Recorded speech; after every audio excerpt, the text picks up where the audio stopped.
여러분, 사울 왕은 왕관만 빼앗긴 것이 아닙니다. 그는 영원한 생명의 면류관도 빼앗긴 것입니다. 사울 왕도 택함 받은 이스라엘 백성입니다. 이 백성들 중에 왕으로 기름 부음 받은 사람입니다. 성령이 충만하여 한때는 선지자들과 예언도 했던 사람입니다. 성령이 함께 하심으로 어디를 가든지 전쟁에서 그는 늘 승리했습니다. 그는 신령한 은혜를 맛본 사람입니다. 진리에 대한 지식도 가지고 있었던 사람입니다. 그러나 자기의 왕된 것이 하나님의 은혜라는 사실을 망각하고 교만해졌습니다. 더 이상 하나님을 의지하지 않았습니다. 성전에서 하나님의 제사장들을 죽이고 의인을 핍박했습니다. 그는 회개의 기회가 있었지만 끝까지 회개하지 않았습니다. 그는 하나님의 은혜를 거절하고 하나님께로부터 버림받는 길을 스스로 선택한 것입니다. 오늘날에도 주여 주여라고 부른다고 해서 모든 사람들이 천국에 들어가는 것이 아니라고 말씀하셨습니다. 주여 주여 하며 불법과 불의의 길을 가는 사람들이 많습니다. 그들은 스스로 버림받는 길을 향하여 가고 있는 것입니다. 하나님의 뜻대로 순종하지 않는 자는 바깥 어두운 곳 지옥으로 쫓겨나서 그곳에서 영원히 슬피 울며 갈 것이라고 말씀하셨어요. 그러므로 우리는 하나님의 뜻대로 순종하는 것이 구원이라는 사실을 잊지 말아야 합니다.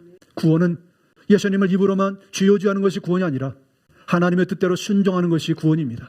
사울왕처럼 세상 사람들이 보기에 큰 일을 하면 무엇합니까?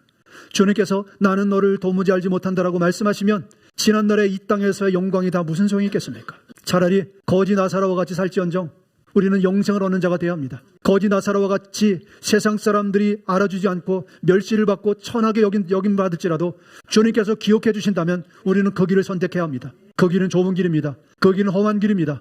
그 길은 십자가를 지고 가는 길입니다. 여러분, 죄의 사망은 하나님과 영원히 분리되는 것입니다. 인간이 하나님의 말씀에 불순종하고 죄를 짓는 것은 하나님의 거룩하심에 대한 도전입니다. 하나님께서는 영생하는 나무가 있는 동산에서 반역한 인간을 쫓아내셨습니다. 하나님께서 선악을 알게 하는 나무 열매를 먹으면 반드시 죽으리라고 말씀하셨어요. 그때 말씀하셨던 그 죽음은 단순히 육체의 죽음만을 말씀하신 것이 아닙니다. 하나님께서 말씀하시는 죄값의 죽음은 영원히 하나님과 분리되는 것을 말하는 것입니다. 이것이 성경에서 말하는 죽음의 의미입니다. 아담과 하와는 선악과를 먹으면 반드시 죽을 것이라는 사실을 알면서도 그것을 먹었어요. 하나님께서 반역한 아담과 하와를 에덴 동산의 거룩한 곳에서 쫓아내신 것은 하나님께로부터 그들을 분리시킨 것입니다.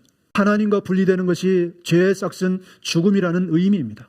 그래서 죄의 싹 영혼이 영원한 들어가는 그것이 영원히 분리된 장소인 것입니다. 하나님이 살아계시는 동안 영원히 나오지 못합니다.